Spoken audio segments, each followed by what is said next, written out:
Right, okay. சரி, இப்போ பார்ப்போம். ரைட், இப்போ கவனிங்க பிள்ளை. சரியா, நான் திரும்ப இருந்து சொல்றேன். உங்களுக்கு தந்திருக்கிற தரவு என்ன? இது ஒரு 4 ஸ்ட்ரோக் என்னது பெட்ரோல் என்ஜின். சரியான petrol engine, spark ignition engine சொல்லிட்டாங்க. இதனுடைய ஃபயரிங் ஆர்டர், அதாவது தீப்பொறி செயல்முறை நடக்கிற அந்த ஆர்டர் பார்த்தீங்கன்னு சொன்னால், தகன ஒழுங்கு பார்த்தீங்கன்னு சொன்னால், 1 முதலாவது உருளை, அடுத்தது 3வது உருளை, அடுத்தது 4வது உருளை, அடுத்தது 2வது உருளை. இப்படிதான் வந்திருக்காங்க. 1 3 4 2. சரிதானே? 1 3 4 2. இப்ப கேட்டிருக்கிற கேள்விக்கு வந்து பார்ப்போம்.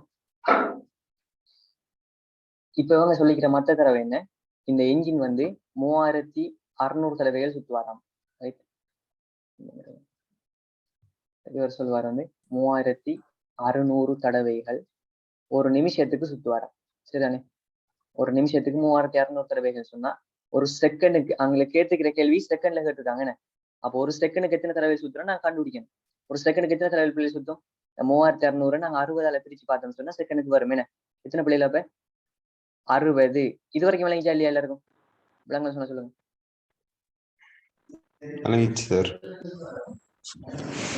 ரெண்டாம் மூணாம் உருளையில நடக்கிறத கேட்கிற. ஓ ரைட், ரெண்டாம் மூணாம் உருளைகள்ல நடக்குது. ஓகே,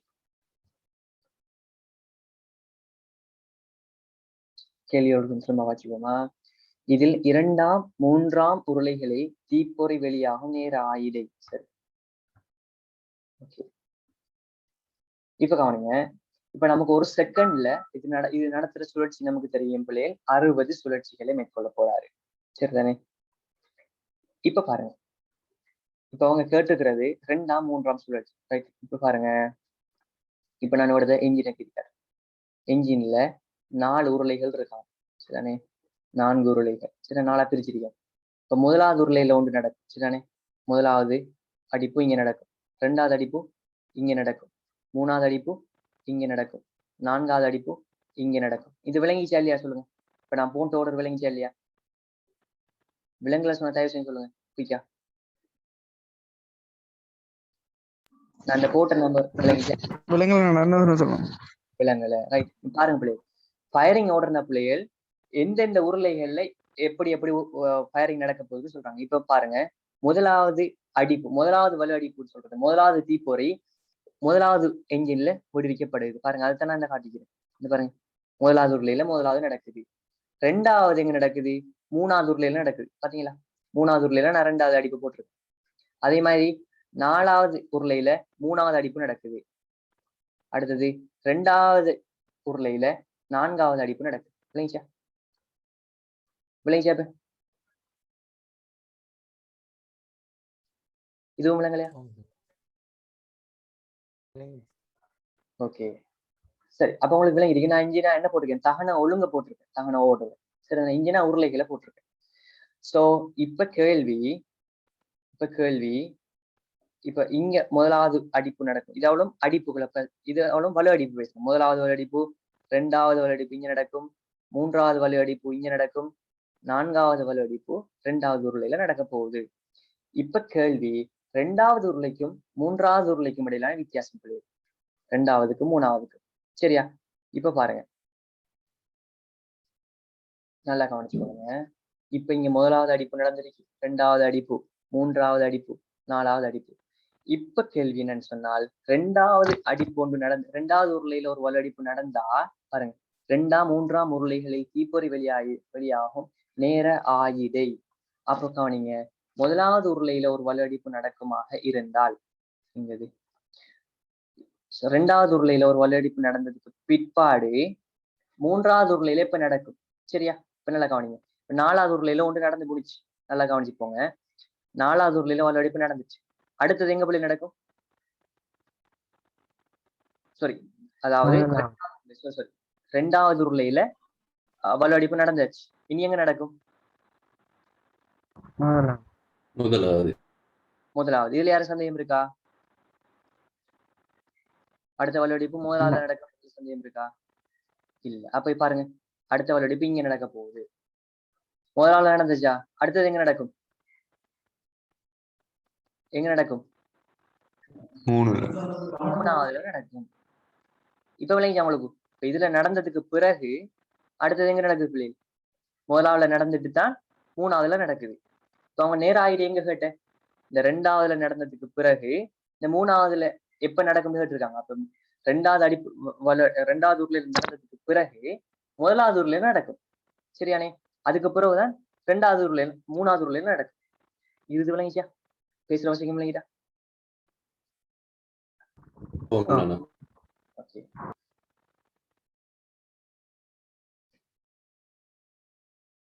கொஞ்சம் சரியா மாத்திட்டு. சரி, இப்ப கவனிங்க பிள்ளை. இப்ப கவனிங்க. இப்ப இதுல நடந்து முடிஞ்சதுக்கு பிறகு இந்த அடிப்புல நடக்கிறதுக்கு ஒரு அரை வட்டம் நடந்திருக்குமா இல்லையா? சோ இதுல பாருங்க, இதுல ஒரு வலு அடிப்பு நடக்கும் போது நல்லா கவனிங்க. இந்த ரெண்டாவது உருளையில இப்ப உங்களுக்கு குழம்புன்றதுக்கான இவிடத்த உருளையில போடுறேன். முதலாவது, ரெண்டாவது, மூன்றாவது, நாலாவது. இப்ப ரெண்டாவது உருளையில ஒரு வலு அடிப்பு நடக்கும் போது அது ஒரு அரை வட்டம் சுழன்றிருக்குமா இல்லையா பிள்ளை? அரை வட்டம் சுழண்டுன்னு செஞ்சிருக்கும். இவரு ரெண்டாவது உருளையில வலுவடிப்பு நடந்து அவர் பிஸ்டன் கீழே வந்திருப்பாரு. சரிதானே? அதே நேரம் இவர் கீழே வரும்போது நல்லா கவனிங்க, இந்த நாலாவது உருளையில பிஸ்டன் கீழ் நோக்கி வரும்போது முதலாவது உருளையில இருக்கிற பிஸ்டன் மேல் நோக்கி போய்கொண்டிருக்கும். சரியா? இல்லைங்க, நான் வீடியோ பண்ணி சொல்றேன். அதாவது பிள்ளைகள் நல்லா கவனிச்சுக்கோங்க. ரெண்டாவது உருளையில வலுவடிப்பு நடக்குதுன்னா மேலே இருக்கிற பிஸ்டன் அப்படி கீழ் நோக்கி தள்ளுதானே? தள்ளும் போது அடுத்த முதலாவது உருளையில நடக்க வேண்டிய பிஸ்டன் என்ன செய்யும்? அப்படி இவரோட சேர்த்து மேல போகும். விளங்கிச்சா விஷயம்? ரெண்டாவது உருளையில வலுவடிப்பு நடக்குதுன்னா இவர் கீழே வரணும். வார டைமுக்கு வரும்போதே இவர் அப்படியே என்ன செய்வாரு? அந்த அந்த பேலன்ஸ் உஞ்சிலுமா இருக்கார். ஒரு ஆள் கீழே போனா ஒரு ஆள் மேல வரணும், ஒரு ஆள் மத்தாள் மேல போனா இவர் கீழே வரணும். விளங்கிச்சா? அதே மாதிரி ரெண்டாவது உருளையில இருக்கிற பிஸ்டன் வலுவடிப்பு நடக்கும்போது கீழே வரும்போது முதலாவது அடுத்த ஆள் வந்து என்ன செஞ்சிருவார்? ரெடியா மேல போயிடுவார். சரியானே? திரும்ப அவரு கீழே வரும்போது அடுத்த வலுவடிப்பு நடக்க வேண்டியால் மேல போயிடுவார். இந்த கன்செப்ட் விளங்கிச்சா உங்களுக்கு?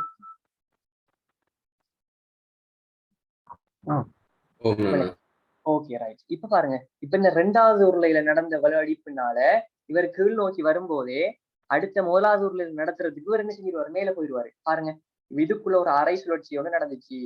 விளங்கிச்சா? இவர் வாரத்துக்கும் இவர் போறதுக்கும் ஒரு அரை சுழற்சி நடந்துக்குமா இல்லையா? ரெண்டாவது உருளையில இருக்கிற பிஸ்டன் கீழே வாரத்துக்கும் முதலாவது உருளையில இருக்கிற பிஸ்டன் அடுத்த வலுவடிப்புக்காக மேல போறதுக்கும் ஒரு அரை சுழற்சி நடந்திருக்கும். ஒத்துக்கொள்றீங்களா?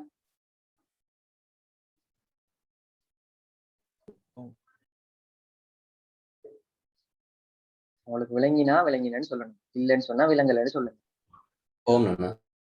Okay, right. அப்ப இதுக்கு ஒரு அரை சுழற்சி நடந்துச்சு. சரிதானே? இப்ப முதலாவது உருளையில இருக்கிற பிஸ்டன் மேல போயிட்டு அரை சுழற்சியோட. இனி அங்க முதலாவது உருளையில ஒரு வலுவடிப்பு நடக்குமா இல்லையா? நடக்கும். நடக்கும் போது என்ன செய்யும்? அந்த பிஸ்டன் முதலாவது உருளையில வலுவடிப்பு நடந்து அந்த பிஸ்டன் கீழ் நோக்கி வரும்போதே அடுத்த ஆள் யாரு?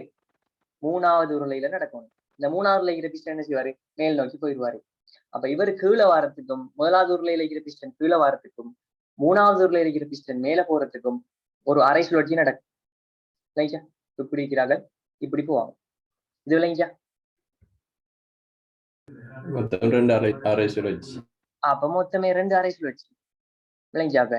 இப்ப 2 அரை சுழற்சிகள் சேர்த்தா ஒரு சுழற்சி. அப்ப விளங்கிச்சா உங்களுக்கு? அப்ப இவங்க இந்த பிஸ்டன் 2 பேருக்கு இடையிலான கெப் என்னன்னா ஒரு சுழற்சி தான் கெப்.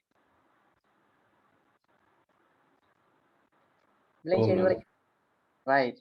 அப்ப உங்களுக்கு விளங்கி இருக்கும். இப்ப இந்த முதலாவது ரெண்டாவது உருளைக்கும் மூணாவது உருளைக்கும் இடையிலான வலுவடிப்பு நடக்கிறதுக்கு இடையிலான வித்தியாசம் வந்து ஒரு சுழற்சி தான். ஒரு சுழற்சி வித்தியாசம். அப்ப அந்த ஒரு சுழற்சி வித்தியாசத்தை நாம செகண்ட்ல சொன்னா சரி. அது எப்படி சொல்லலாம்? எங்களுக்கு ஏற்கனவே தெரியும், ஒரு செகண்ட்ல 60 சுத்துறாரு, சுழற்சி சுத்துறாரு. இப்ப நாம என்ன செய்யணும்? ஒரு சுழற்சி எத்தனை செகண்ட் சொல்றோம் எப்படி சொல்லலாம்? 60 பிரிச்சா சரிதானே? அப்ப 60 பிரிக்கக்கூடிய செகண்ட் தான் ஒரு சுழற்சி. அந்த ஒரு சுழற்சி தான் அந்த இரண்டாவதுக்கும் மூணாவதுக்கும் இடையிலான உருளைகளுக்கு இடையிலான வித்தியாசம். விளைஞ்சா இல்லையா?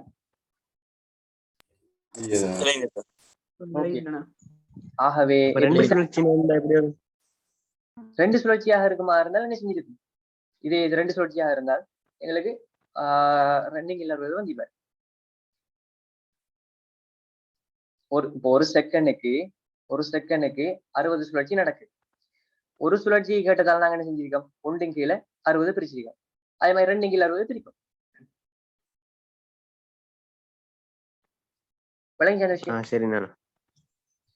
ஆகவே இப்ப எங்களுக்கு நேர ஆயிரையே தானே கேட்டாங்க. அப்ப ஒரு செகண்ட் 60ஆல பிரிச்ச பங்குதான் எங்கட நேரம். அப்போ அந்த ஒரு சுழற்சி நடத்துறதுக்கு அந்த ஒரு சுழற்சியை நடத்துறதுக்கு அவருக்கு ஒரு செகண்ட் 60ஆ பிரிச்சு ஒரு பங்கு தேவைப்படுது. சோ இதுதான் ஆன்சர். சரி, இப்ப நாங்க என்ன ஆன்சர் சொல்லலாம்? இந்த இருக்கிற 3வது ஆன்சர் இதுக்கு வரப்பு. இந்த விஷயம் இல்லையா? இந்த கேள்வி விளங்கிட்டா? இத மாதிரி ஒரு கேள்வி வந்தா செய்யலுமா?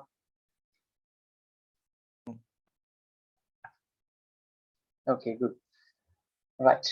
சரி, அப்ப நாம அடுத்த கேள்வி போவோம்.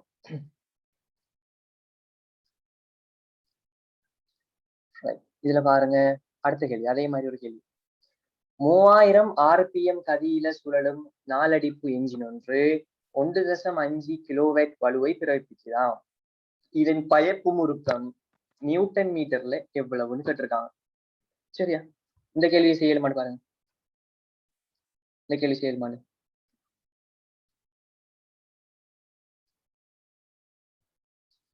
இதே மாதிரி கேள்வி வந்து பாஸ்ட் பேப்பர்ல வரும்போது நாங்க பார்ப்போம். சரியா? சரிப்பா. அப்படின்னு சொன்னா நான் உங்களுக்கு ப்ரிப்பேர் பண்ணி தான் தரணும். ப்ரிப்பேர் பண்ணி தான் தரணும். சரி, எனக்கு இப்ப 23வது கேள்விக்குரிய ஆன்சரை சொல்லுங்க எல்லாரும். இந்த 23வது கேள்விக்குரிய ஆன்சரை அடுத்த நிமிஷத்துல போடுங்க.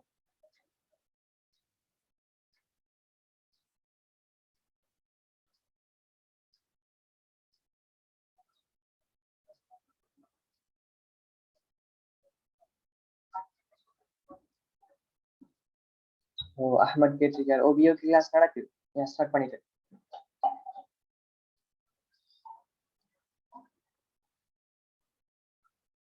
பிஓக்யூல 2 கிளாஸ் நடந்தது. உங்களுக்கு கிளாஸ் ஜாயின் பண்றதா இருந்தா எனக்கு ஒரு மெசேஜ் போடுங்க.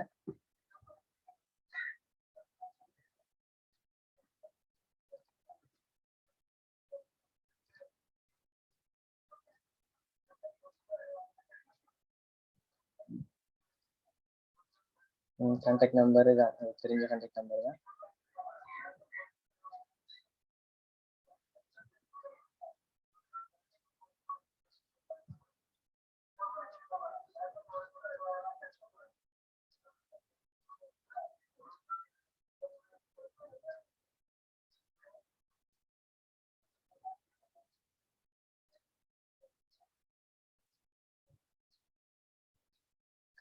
ஓ, பிஓகே கிளாஸ் போகுது.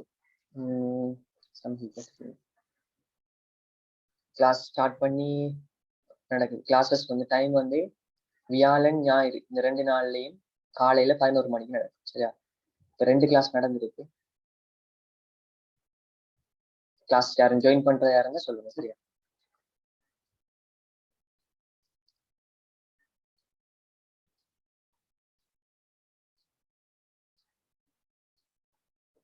அதே மாதிரி நெக்ஸ்ட் வீக் வந்து நான் கன்ஸ்ட்ரக்ஷன் டெக்னாலஜி கிளாஸும் ஆரம்பிப்பேன்.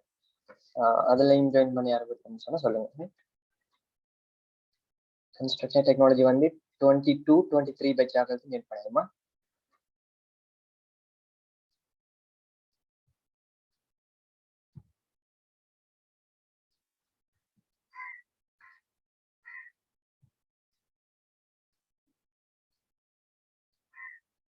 எங்க மத்தாக்கள் ஆன்சர்?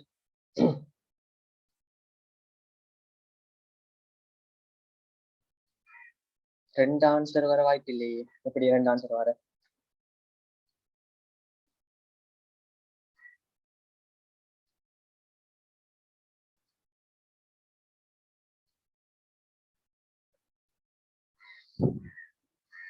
பிள்ளைகள் நீங்க இந்த ஆட்டோமொபைல் பாஸ் பேப்பர்ல வந்து உங்களுக்கு நீங்க இதுக்கு முதல் படிச்சிருந்தா தான் உங்களுக்கு இந்த பாஸ் பேப்பர் ஸ்டேஷன் வந்து ஓரளவுக்கு விளங்கும், ரைட்?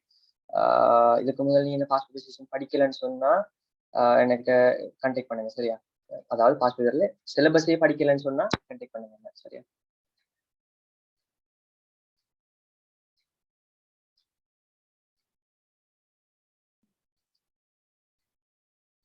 சரி, கேள்வி விளங்கிட்டா?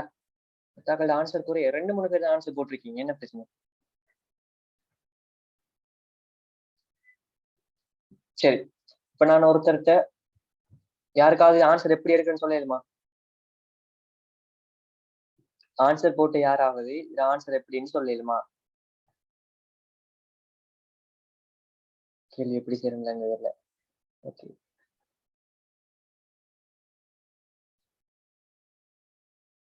Okay, good, Dhanushan, right.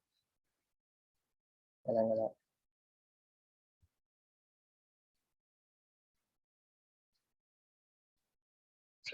P7 omega, right? Okay.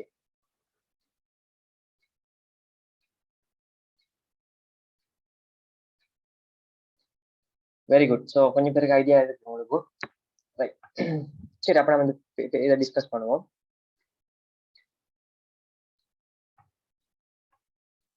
Right, இவரை இப்ப பாருங்க. இப்போ அவங்க கேட்டிருக்கிற கேள்வியை பார்த்தீங்கன்னு சொன்னா என்னது 3000 ஆர்பிஎத்துல ஒரு என்ஜின் சுற்றுதான், என்ன 3000 ஆர்பிஎம், ரைட்? அப்ப ஆர்பிஎம் எங்களுக்கு தெரியும் வந்து 3000 ஆர்பிஎத்துல சுற்றுதான்.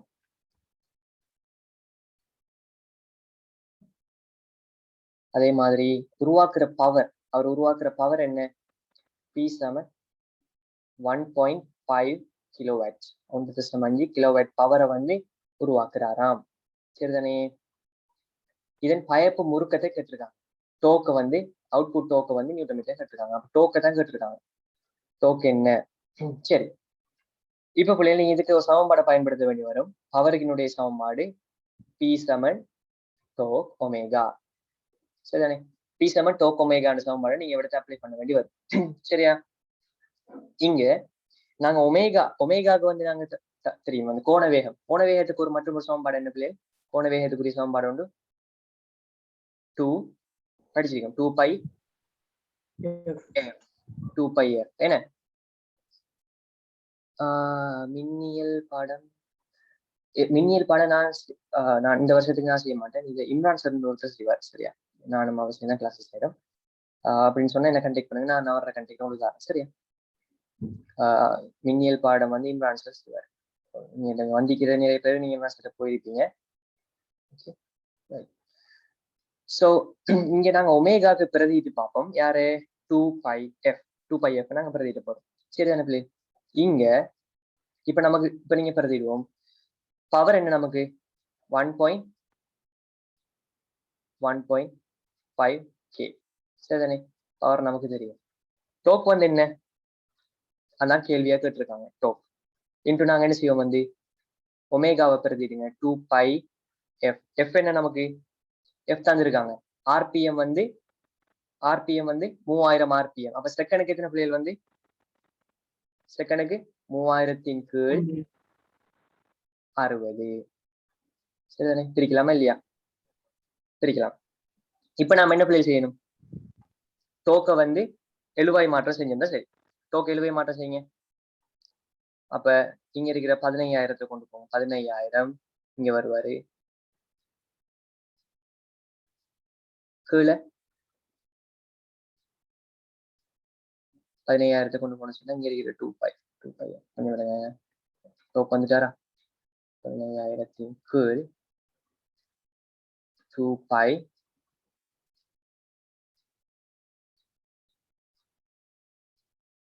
3000 கீழ் 3060, என்ன?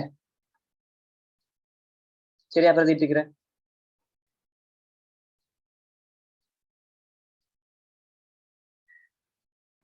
அண்ணா 15000 1500? சரி 1500, 1500, சரியானே? இப்ப நீங்க பிரதிட்டீங்க என்ன ஆன்சர் வரும்?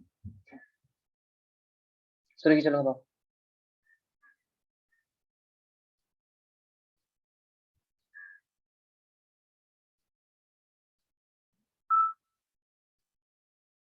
சுருக்கலையா? 15/2. 15 by. By by 15/2 by. 15/2 by. சரி, இந்த மெத்தட் விளங்கிட்டா?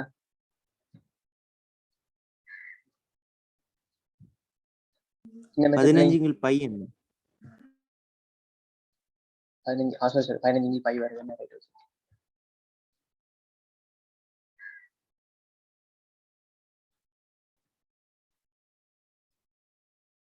15 பை.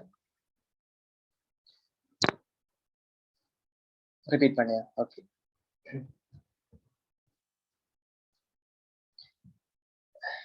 அதாவது இந்த கேள்வி என்ன சொல்லிருக்காங்கன்னு சொன்னா 3000 ஆர்பிஎத்துல சுத்துற ஒரு என்ஜின் பவரை வந்து வெளியிடுதான் வந்து 1.5 கிலோவாட் பவரை வந்து வெளியிடுதான். ஸோ அவருடைய முறுக்கம், அவர் வெளியிடக்கூடிய முறுக்கத்தை கேட்டிருக்காங்க. சரிதானே? அதுக்கு நாங்க பயன்படுத்தின சமன்பாடு வந்து P7 டோகோமேகா. சரிதானே? இது வந்து பவருக்குரிய சமன்பாடு. அங்க நாங்க ஒமேகாவுக்கு நம்ம சொல்லுவோம் ஒமேகா சமன் 2πf சொல்லி சொல்லலாம். சரிதானே? ஒமேகா சமன் 2πf. எஃப்னு சொல்றாள் வந்து அவருடைய ரெவல்யூஷன் எத்தனை சுழற்சின்னு சொல்லி பார்ப்போம். ஒரு நிமிஷத்துக்கான சுழற்சி தான் வந்து எஃப். இப்ப பாருங்க, ஒரு நிமிஷம்ல ஒரு செகண்டுக்கான சுழற்சி தான் எஃப். இப்ப நாங்க 2πf இந்த ஒமேகாவுக்கு பதிலாக நாங்க 2πf பிரதியிட போறோம். ஸோ பவர் நமக்கு தெரியும் 1.5K. சரிதானே? 1500 சமன் டோக். டோக் இன்டூ என்ன செஞ்சிருக்கோம்? இந்த ஒமேகாவுக்கு பதிலாக நாங்க 2πf பிரதிட்டு இருக்கோம். அப்ப 2π வெயிட் 2π என்னது போடுறோம்? எஃப் நமக்கு தெரியும். ஒரு நிமிஷத்துக்கு 3000 தடவை சுத்துறான்னு சொன்னா ஒரு செகண்டுக்குன்னு சொன்னா நாங்க 60 பிரிக்கணும். சரிதானே? அப்ப 3000/60 போட்டிருக்கேன். இப்ப நாங்க டோக் என்ன செய்ய போறோம்? எழுவாய் மாற்றம் செய்ய போறோம். டோக் முன்னுக்கு வந்திருக்கு.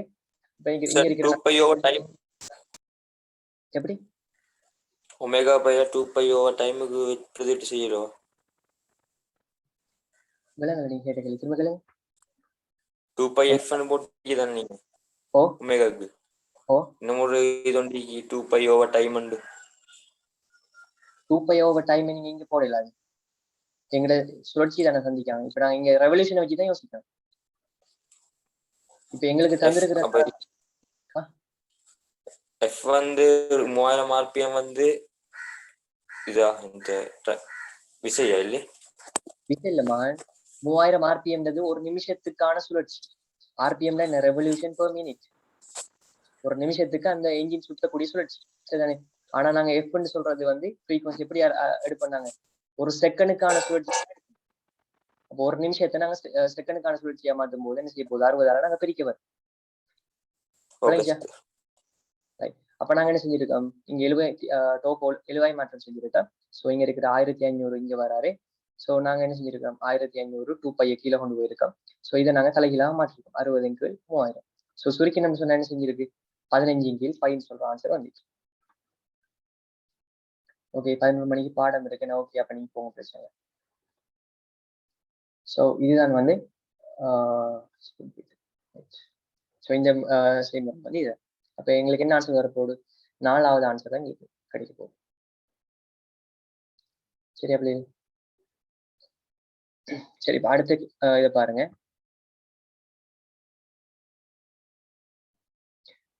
தடுப்பை பிரயோகிக்கும் போது ஒரு வாகனம் ஒரு பக்கமாக இழுத்து செல்லப்படுதான். சரிதானே? பிரேக் பிடிக்கிற டைம்ல ஒரு பக்கத்துக்கு இழுத்துட்டு போதும். இப்படியோ எனது சருகிட்டு போகுது. பின்வருவனவற்றுள் அதற்கு ஏதுவாக அமையும் காரணம் அல்லாதது. குயிக்கா ஆன்சர் பண்ணுங்க.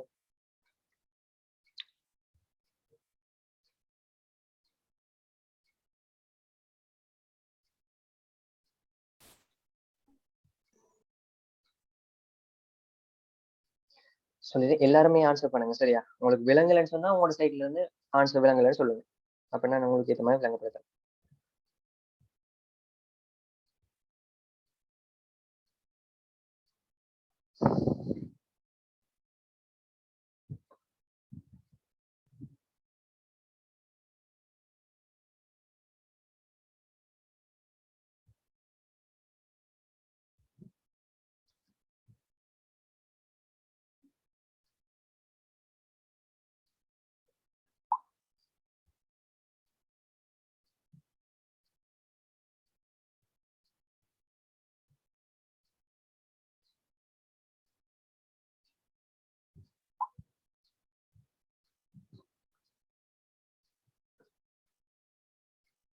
சரியா? 1/2 an hourல முடிக்கணும். குயிக்கா சொல்லுங்க.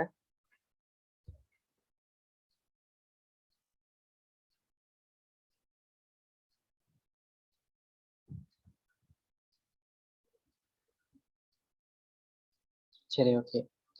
உங்களோட ஆன்சர் எல்லாம் பார்த்துட்டேன். ஓகே, நம்ம இப்ப டிஸ்கஸ் பண்ணுவோம். சரியா? இப்ப இங்க விஷயம் என்னன்னா, கேள்வி பிரேக் பிடிக்கிற டைம்ல பிரேக் பிடிக்கும் போது டயர் வந்து ஒழுங்கா பிரேக் பண்ணாம வாகனத்தை அப்படி ஒரு சைடு இழுத்துட்டு போகுதாம். அப்படி சொன்னா என்ன காரணமா இருக்கும்? முதலாவது பாருங்க, தடுப்பு திரவம் கசிவடைந்திருத்தல். தடுப்பு திரவம் கசிவடைஞ்சிருந்து சொன்னால் அது ஒரு வாய்ப்பாக கட்டாயம் அமையும். சரிதானே? ஏன் தடுப்பு திரவம் கசிவடைகிறது வந்து எந்த இடத்துல கசிவடையுதுன்னு சொல்ல தெரியாது நாங்க. அப்ப பிரேக் தலைமை உருளையில இருந்து போகும்போது கசிவடையுதா, அல்லது ஒரு ஒரு டயருக்கு போற வழியில கசிவடைஞ்சிருக்கா, அது சொல்ல இயலாது. ஆகவே இப்ப எப்போ ஒரு ஒரு வாகனம் இழுத்து செல்லப்படும் சொன்னாலும் வந்து அன்ஈவனான, அதாவது அன்ஈவன் சொல்றது வந்து ஒரு சமர்ச்சீர் இல்லாத. இப்ப பாத்தீங்கன்னு சொன்னா எல்லா டயரும் அதாவது 4 டயருக்கும் சரியான அமுக்கத்துல நாங்க என்ன செய்யணும் வந்து தடுப்பு எண்ணெயை வந்து நாங்க அழுத்தணும். சரிதானே? அப்படி இல்லாம வெவ்வேறு விதங்கள்ல ஒரு ஒரு டயருக்கு கூட அழுத்தம், இன்னொரு டயருக்கு குறை அழுத்தம் நாங்க கொடுத்தமாக இருந்தால் என்ன செய்யும்? கட்டாயம் ஒரு பக்கத்தில் இழுத்துட்டு போகும். அப்ப இங்க என்ன பிரச்சனைன்னு சொன்னால் எல்லா டயருக்கும் சம அளவிலான அழுத்தம் கொடுபடலை. பிரேக் பிடிக்கிறதுக்கான அந்த அமுக்கம் வந்து வழங்கப்படலை. சோ அப்ப தடுப்பு திரவம் கசிவடைந்திருந்தால் வந்து அப்ப எந்த டயருக்கு போற வழியில அந்த கசிவுன்னு சொல்ல இயலாது. ஆகவே இது ஒரு காரணமா இருக்கும். அதே மாதிரி டயர்களில் சமனற்ற அமுக்கம் காணப்படுது. இப்ப டயர்ல வெவ்வேறு அமுக்கம் இருந்தா ஒன்றில் அமுக்குற வீதம் கூட, இன்னொன்றில் அமுக்குற வீதம் என்ன செய்யும்? குறைவாகவும் இருக்கும். அந்த கேலிப்பர் வந்து அமுக்குற இது வந்து இடுக்கின்னு சொல்லுவோம் தமிழ். அந்த இடுக்கி வந்து என்ன செய்வாரு? நெருக்குவாரு. சோ அது டயரினுடைய அமுக்கத்திலையும் செல்வாக்கு செலுத்தும். கூட அமுக்கமாக இருந்தால் அது வந்து என்ன செய்யும்? குயிக்கா பிரேக் பிடிச்சிடும். அமுக்கம் குறைவாக இருந்தால் அவர் பிரேக் பண்றதுக்கு சரியா போதிய அமுக்கம் இல்லாம இருக்கும். ஆகவே டயர் என்ன செய்யும்? இழுத்துட்டு போறதுக்கு வாய்ப்பு இருக்கு. தடுப்பு இறுகி இருத்தல். அப்போ ஒரு டயரினுடைய தடுப்பு இறுகி வந்து தடுப்பு இடுக்கி, அந்த கேலிப்பர் அந்த இடுக்கி வந்து இறுகி போயிருந்தா என்ன செய்யாது?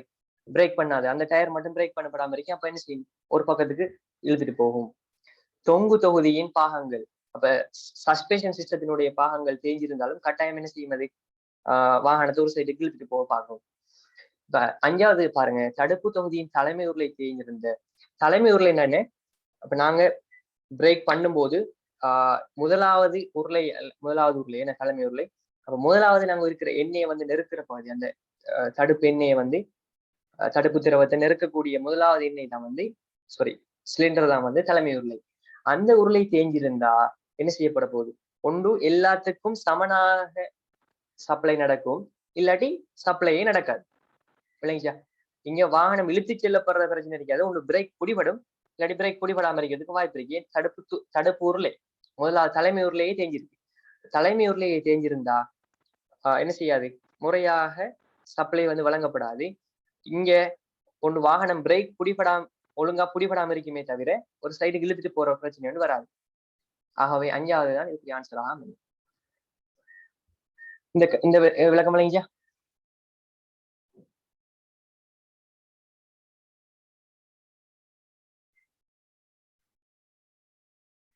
ரைட். ஆனா என்ன பிரச்சனை? முதலாவது கூற்றுல சொல்ற விஷயம் என்னன்னா, தடுப்பு திரவம் கசிவடைஞ்சிருக்குன்னு சொல்றது வந்து எவ்விடத்தை அந்த கசிவுன்னு சொல்லி தெரியாது எங்களுக்கு. எங்களுக்கு தடுப்பு உருளைக்கு பக்கத்துல அந்த கசிவு இருக்கா, அல்லது எங்களை ரெண்டாவது செகண்டரி சிலிண்டர் 2வது உருளையில அந்த தடுப்பு இருக்கா சொல்றது எங்களுக்கு தெரியாது. அப்ப அல்லது ஒரு டயருக்கு போற வழியில அந்த தடுப்பு திரவம் கசிவடைஞ்சிருக்கான்னு சொல்றது எங்களுக்கு தெரியாது. ஆகவே இதை நாங்க என்ன செய்யலாம்? டிஃபைன் பண்ணிடலாம். ஆகவே நாங்க முதலாவது இடத்தை வந்து டிஃபைன் பண்ண இல்லாததால நாங்க அதை ஒரு காரணமா எடுக்க வேண்டியிருக்கு. சரியா? ஓகே, சரி. அப்ப ஓகே, உங்களுக்கு இந்த 24 விலங்கி இருக்கும். 25வது கேள்வி பாருங்க. மோட்டார் வாகனம் ஒன்றின் 1வது, 2வது, 3வது, 4வது, 5வது துணை பொறிகள் கியர்களை பயன்படுத்தும் போது உள்ளீட்டு வெளியீட்டு கதி விகிதங்களாக இருக்கக்கூடியது. ஈஸியான கேள்வி, குயிக் ஆன்சர் பண்ணுங்க.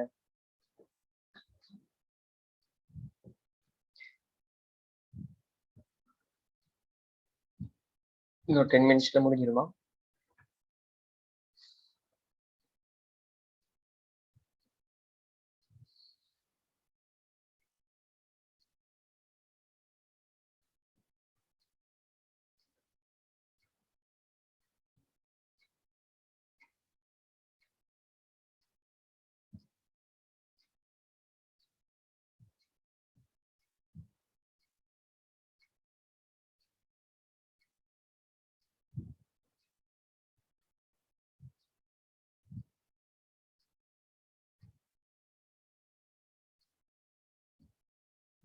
சரியா? எல்லாரும் அனுப்பி முடிச்சிட்டீங்களா? டிஸ்கஸ் பண்ணுவோமா? ஓகே. ஸோ இப்போ நீங்க அனுப்பியிருக்கிற ஆன்சர்லாம் சரியானு பார்ப்போம். சரியானே? ரைட். இப்போ உங்களுக்கு நான் ஏற்கனவே இந்த கியர் விளக்கத்தை சொல்லியிருக்கிறேன். ரைட்? எப்படி இப்போ ஒரு கியர் உண்டு. ரைட்? இப்போ நீங்க நமக்கு தெரியும் கியர் விகிதம்னு நாங்க சொல்ற விஷயம். உதாரணமாக இப்ப 4க்கு 1ன்னு சொல்லி ஒரு கியர் விகிதம் சொல்றமாக இருந்தால் என்ன அர்த்தம்னு சொன்னா முதலாவது கியர் இப்ப நாங்க என்ன செய்யணும், ஒரு கியர் விகிதம் சொல்லும் போது 2 கியர் நாங்க என்ன செஞ்சிருப்போம், இணைச்சு வச்சிருப்போம். இது ஒரு முதலாவது கியர், இவரோட இணைக்கப்பட்ட மற்றும் ஒரு கியர் இருப்பார். இப்ப 2 கியரும் என்ன செய்ய போறது, ஒன்றோட ஒன்று பட்டு சுத்த போகுது.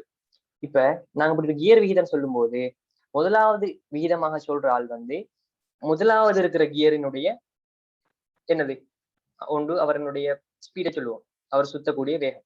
அப்ப சுழற்சிகளின் எண்ணிக்கை தான் என்ன சொல்லலாம். அதாவது இவரு ஒரு தடவை, இரண்டாவது இருக்கிறாள் ஒரு தடவை சுத்தும் போது முதலாவது சுத்தி விட்டால் 4 தடவை சுத்தி இருப்பார். விளங்கிச்சா? இதான் ஒரு கியர் விகிதம்.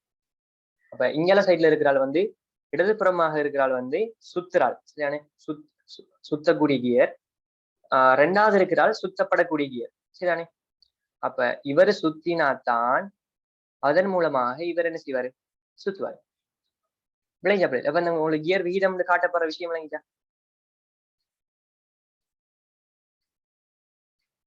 விளங்கிச்சா இல்லையா? இப்ப இதை வச்சுதான் நீங்க இந்த கேள்வியை அனுப்பணும், சரிதானே? இப்ப எங்களுக்கு முதலாவது கியர், 2வது கியர், 3வது கியர், 4வது கியர், 5வது கியர் சொல்லிக்காங்க.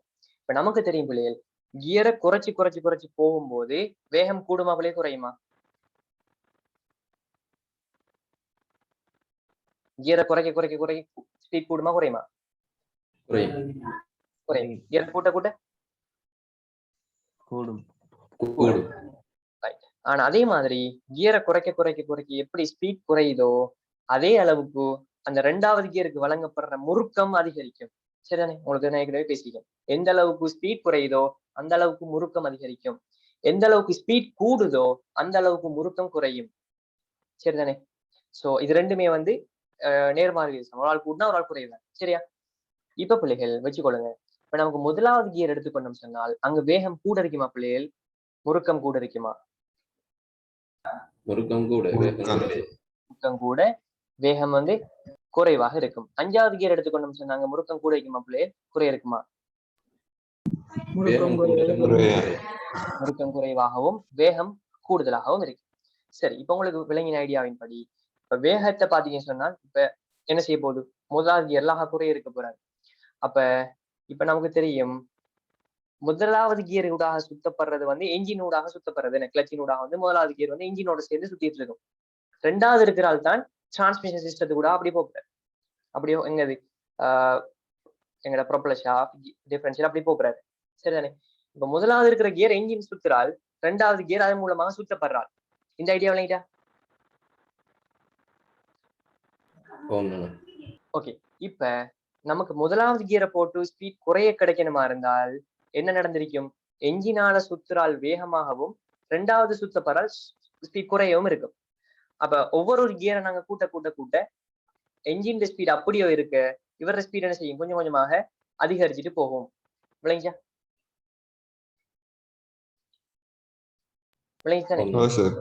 ஓகே. இப்ப இதே விளக்கத்தோட இந்த கேள்வி அணுகினீங்கன்னு சொன்னா என்ன நடக்க போகுது, முதலாவது கியர்ல பாருங்க 3க்கு 35. அப்ப முதலாவது கியர் சுத்தினா 2வது கியர் என்ன செய்யுது, முதலாவது கியர் பொறுத்த வரைக்கும் ஸ்பீட் இங்க கூட இருக்குமா பிள்ளைகள், குறைய இருக்குமா? கிடைச்ச ஸ்பீடை விட ஸ்பீட் கூடுதா குறைய? குறைய இருக்கும், டெஃபினெட்லி. இப்ப 2வது கியரை பாருங்க, இன்னும் கொஞ்சம் முன்னேற்றம் ஒன்று இருக்கேன். வேற ஒரு சுழற்சி வச்சு நாங்க இவரை ஒப்பிட்டோம்னு சொன்னால் கொஞ்சம் முன்னேற்றம் இருக்கு. ஏன், இவரை விட இவர் கொஞ்சம் வேகமா சுத்துறாரு. 3வதுல பாத்தீங்கன்னு சொன்னா இன்னும் கொஞ்சம் முன்னேற்றம் இருக்கு, ஏன்னா இன்னும் கொஞ்சம் ஸ்பீட் கூடு இருக்கு. 4வதுல இன்னும் கொஞ்சம் முன்னேற்றம் இருக்கு. 5வதுல பாருங்க இன்னும் கொஞ்சம் முன்னேற்றமே, இந்த சுத்தப்படுற ஆளை விட வேகமா இவர் 5வது ஆள் சுத்துறாரு. ஆகவே இந்த முதலாவது ஆன்சர் வந்து பொருத்தமான ஆன்சர். இந்த விஷயம் விளங்கிச்சா? ஓகே. அப்ப முதலாவது ஆன்சர் சரி. சோ மத்ததெல்லாம் பாத்தீங்கன்னு சொன்னா வித்தியாசமானது. இப்ப பாருங்க, முதலாவது கியர்ல இப்படி குறைவான விகிதம் இருக்க வாய்ப்பு இல்லை, 5வது கியர்ல வந்து இப்படி ஒரு கியர் விகிதம் இருக்க வாய்ப்பு இல்லை. அப்படின்னு சொன்னா இந்த வாகனம் வந்து மாத்தி தான் ஓடும். ஸோ மூணாவது ஆன்சர் வராதா ரைட். மூணாவது ஆன்சர் பாருங்க, ஒன்றின் கீழ் பாருங்க, ஒன்றின் கீழ் 335 சொல்றாங்க. சரி, ஒன்றின் கீழ் 3.35 சொல்றாங்க. 3.35 பிரிச்சா என்ன பிள்ளைகள் வரும்? சும்மா 3ஆல பிரிச்சாலே 0.3 ஆன்சர் வரும். 0.3 ஒன்றுன்னு சொல்றது வந்து பாருங்க எப்படி தலைகீழ தானே இருக்கு. ஒன்று நாங்க கீழால பிரிக்கிறது வந்து அந்த பெருமதி இன்னுமே குறைச்சு போகும் இல்லைங்கய்யா. ஆகவே இது 3ஆவது நாங்க ஏற்றுக்கொள்ளவே இல்லாது. 4ஆவது அப்படித்தான், 5ஆவது அப்படித்தான், ஏற்றுக்கொள்ள இல்லாது. ஆகவே முதலாவது ஆன்சர் தான் எக்ஸ். ஓகே, உங்களுக்கு விளங்கிருக்கு நம்புறேன். அப்படியோ அடுத்து கேள்விப்பாங்க. தியரியில இதுக்கு ஒரு இது இருக்கு இல்லையா, அந்த கியர் விகிதங்கள் அது அந்த இருக்கு இல்லையா? அந்த தியரியில காட்டப்படுறது வந்து நிலையான ஒரு கியர் விகிதம் சொல்லல. சரியா? ஏன்னு சொன்னால் இப்போ ஒரு 4 கியர் இருக்கிற வாகனத்துக்கு கியர் விகிதம் இதை விட என்ன செஞ்சிருப்பாங்க, கொஞ்சம் டிஃப்ரெண்டா இருக்கும். 5 கியர் இருக்கிற வாகனத்துக்கு இதை விட என்ன செஞ்சிருக்காங்க, இன்னும் கொஞ்சம் கியர் விகிதங்களை கொஞ்சம் நெருக்கி வச்சிருப்பாங்க. ஆகவே அது கொஞ்சம் வித்தியாசமா இருக்கும். 6 கியர் இருக்கிற வாகனங்களுக்கு இன்னும் கியர் விகிதங்களை நெருக்கி வச்சிருப்பாங்க. சரியா? அதாவது 4 கியர் தான் இருக்கிற வாகனமா இருந்தால் அந்த 4 கியர்லையும் கொஞ்சம் மேக்சிமம் ஸ்பீடை கொண்டு வர அளவுக்கு செய்வாங்க. 6 கியர் இருக்கிற வாகனங்கள்ல அந்த 6 கியரையும் வச்சு கொண்டு ஸ்பீடை கூட்டுற மாதிரி வச்சிருப்பாங்க. விளைச்சா உங்களுக்கு நான் சொல்ல வர விஷயம் என்னன்னா, ஆகவே அந்த கியர் விகிதத்தை நாங்க முழுமையாக அப்படித்தான் இருக்குன்னு சொல்லி எக்ஸாக்டா சொல்லலாது. அது ஒவ்வொரு வாகனத்தை பொறுத்து. பைக்லையும் வந்து பஜாஜ் பைக்கு ஒரு கியர் வீதம் இருக்கும், ஹோண்டா பைக்கு ஒரு கியர் வீதம் இருக்கும், அது மாறும்.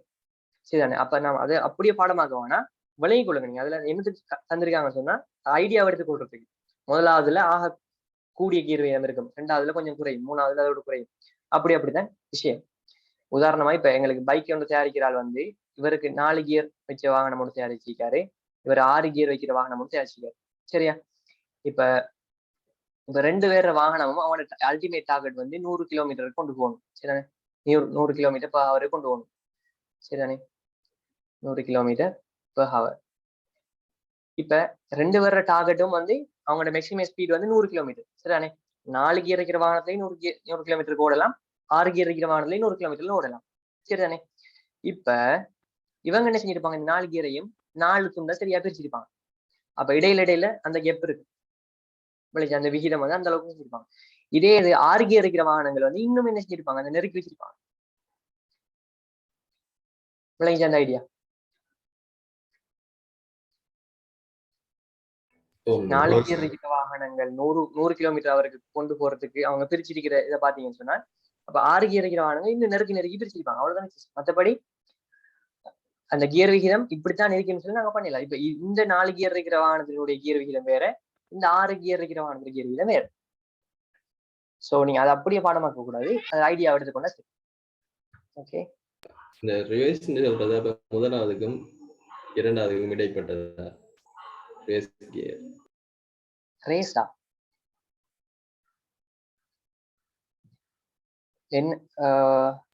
லெஸ் தென் 1 மினிட்டா திரும்ப ஜாயின் பண்ணணுமா? ரைட், இந்த செஷன் எண்ட் பண்றேன், திரும்ப ஜாயின் பண்ணுங்க. நீங்க அந்த டவுட் திரும்ப வந்து கேளுங்களேன்.